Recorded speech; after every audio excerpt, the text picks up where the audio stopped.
Hey guys, so take a look at that new PS5 controller. I gotta say, man, I really like the look of it. I know it's gonna be somewhat divisive, but to me, I like a new idea. I like new design. I'm probably a little partial to the all black render I've seen people make, but otherwise, I mean, I think it looks cool. I think there's some good things in this controller. I'm pretty excited about the adaptive triggers, like having more tension. They talked about like as pulling back a bolt. I think that actually is going to make one of the biggest differences this time around. I also think now they call it haptic feedback, but it's just HD rumble from Nintendo.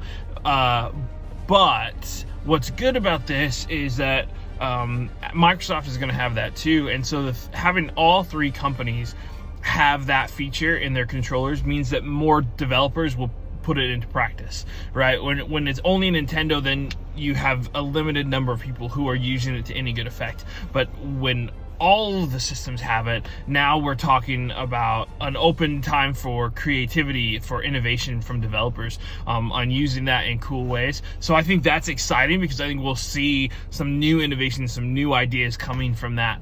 And so I'm excited to see that. But I personally am really excited about that adaptive trigger. I think that's going to be really, really cool. I'm really excited also to where they can take the design of these controllers. You go on Twitter, you can find all kinds of, mock-ups. I'm sure you probably on, Reddit or wherever else, but people come up with these great ideas, and I'm sure Sony's got a whole slew of them that'll come, right? Probably just different colors. I don't know if they'll do maybe, special editions where you get, Horizon Zero Dawn 2 type controller or whatever. We'll see. I mean, I'm excited to see where this goes. I'm curious to hear about the create function. They said they've basically upgraded their share button.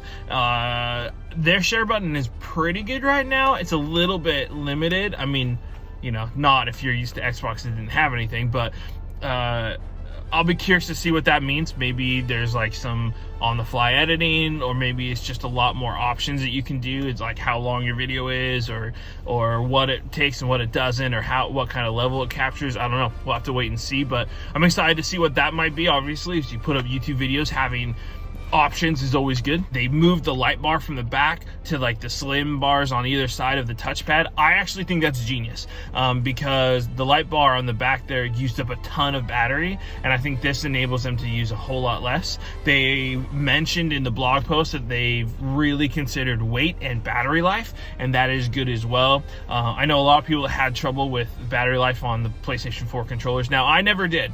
One, I don't usually get gaming sessions of more than 4 or 5 hours, so that's never been an issue. I just keep the controller charged.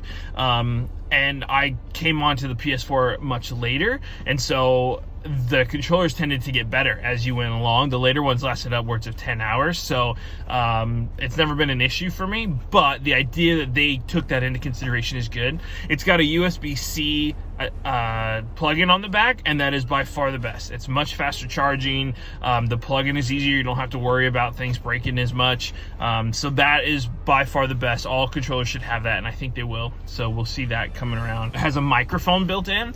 Now, I know some people are not happy with that, but you can mute it. It's not always on, so you can mute it. You can turn that off. But I think it actually is cool. They even talked about being able to talk to people through that. So if you didn't have a headset, you just bought it, you can use the controller to talk to people. I think that's good. That, again, more options. And this is what I will always preach, right, is good value and more options. As gamers, that's really what we want, because you don't like something, then fine, you go to a different route. I like something else. We can all pick different. You can pick what you want, and having more options is just better. It's just how it is, man. The more we have choice, the better it is. You can do what you like, I can do what I like, and they don't have to be the same. They're both available. That is only a good thing. Only a good thing. So I'm pretty excited about this new controller. I think there's a lot to be said there. I think there's a lot of hope there. It also makes me wonder, and I've seen this from other people too, it makes me wonder what the box is going to look like. Is it matching this? Is it going to be a two-tone white and black with a blue light or a blue streak or something in it like that? Who knows? I'm excited to see that, though. I can't wait to see the box. That's pretty exciting. So this all leads to some cool discussion, cool things to see. Yeah, we'll see where they go with this.